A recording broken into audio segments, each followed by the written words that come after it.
Vor und nach die zwei Dinge sind aller Kunst ein Urspring. So steht es relativ am Anfang von der Lichtenauer Lehre. Urspring bedeutet so viel wie Ursprung. Und ich verstehe darunter eine Basis oder ein Fundament für das Fechten bzw. für das Verstehen des Fechtens. Das Gefecht oder der Kampf kann manchmal sehr, sehr schnell und chaotisch sein. Und so Konzepte wie das Vor und Nach helfen da, Ordnung und Klarheit reinzubringen. Im Training, wenn wir fechterische Abläufe oder Stücke, wie wir es nennen, durchgehen, kann es manchmal sinnvoll sein, im Vorfeld schon über das Vor und das Nach und die Verteilung zu sprechen. Und wenn was schief geht, kann das Vor und das Nach auch hilfreich sein, herauszufinden, was denn genau da falsch gerannt ist. In diesem Video wollen wir uns zuerst ein bisschen darüber unterhalten, was das Vor und was das Nach genau ist.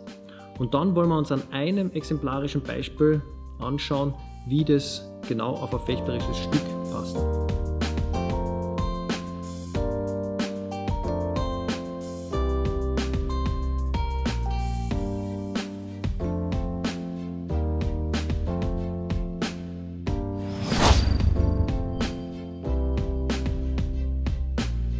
Du befindest dich im Vor, wenn du als Erster agierst.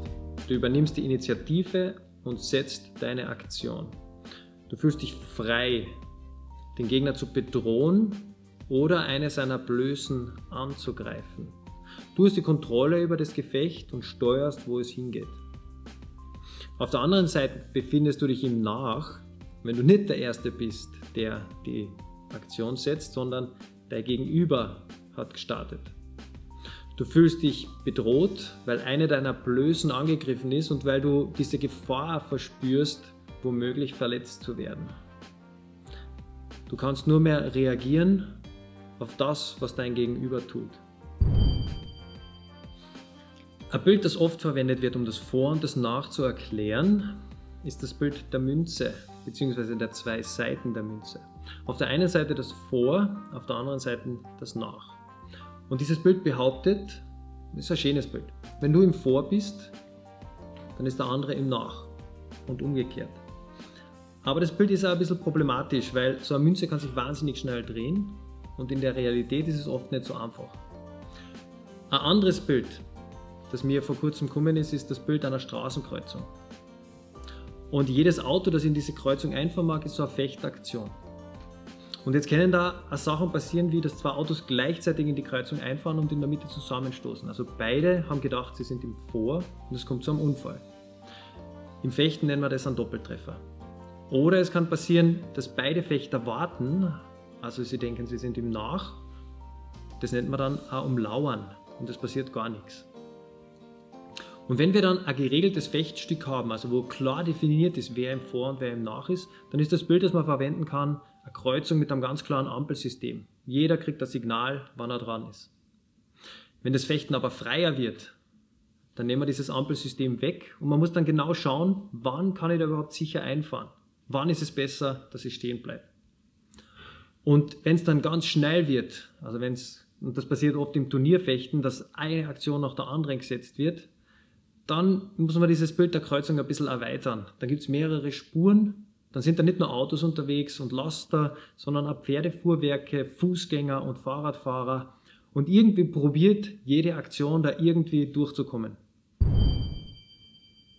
Und um unser Verständnis vom Vor und Nach ein bisschen zu verbessern, schauen wir uns das Ganze in fechterischen Stücken an.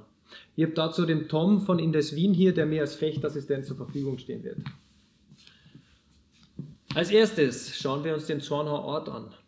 Wer dir Oberhaut, Zornauer Ort ihm traut, wird es gewahr, nimm's oben ab an der Fahr. Lauten die Merkverse, die wir uns jetzt Schritt für Schritt anschauen. Bevor wir aber loslegen, ist wichtig zu klären, wer startet überhaupt als erstes, also wer ist als erstes im Vor? Habe ich Vorrang. Also, Tom hat Vorrang, er kann als erstes einfahren. Wer dir Oberhaut?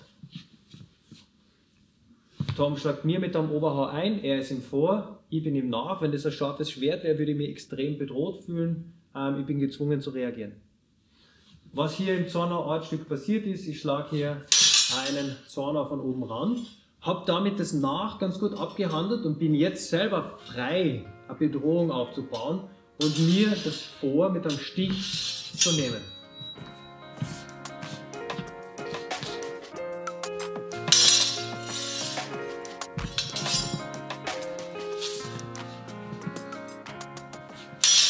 Dieser Stich wiederum bringt den Tom ins Nach. Er fühlt sich bedroht, weil wenn das Lunge oder Herz treffen würde oder auch zum Gesicht, wäre das keine schöne Sache für ihn. Deswegen versetzt er hier seitlich. Begeht aber einen Fehler, dass er nicht daran denkt, selber das Vor zu ergreifen. Und das gibt mir die Möglichkeit, oben abzunehmen. Nimm's oben ab, ahne Fahr.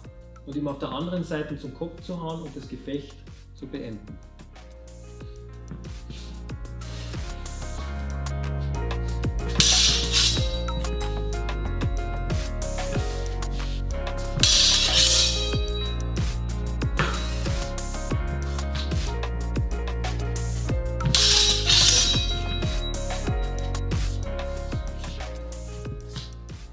Als nächstes Stück schauen wir uns ein Nachreißen kombiniert mit einem Streichen an. Was hier passiert ist, bist du wieder im Vor? Ja. Tom greift mit einem schrägen Oberhau an, er ist im Vor, ich befinde mich im Nach. Das ist ein weiter Hau im Nachreißen, den er dann auch sehr weit durchziehen würde. Wie ich mit meinem Nach umgehe, ist, dass ich mit einem kleinen Schritt zurück darauf achte, dass er mich nicht erreicht. Sein Schwert schwingt durch und ich spüre wieder diese Möglichkeit, selbst eine Bedrohung aufzubauen, seine Blößen anzugreifen, und das mache ich hier mit einem schrägen Oberhau zu seinem Kopf.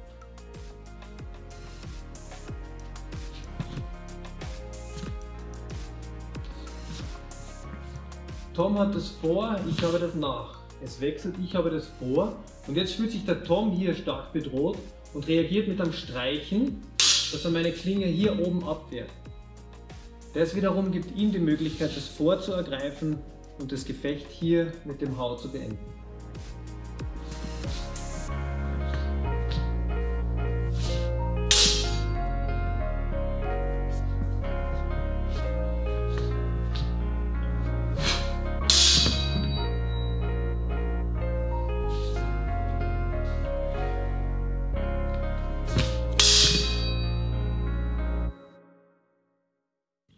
Wir haben uns das Vor und das Nach anhand des Zornhauorts angeschaut.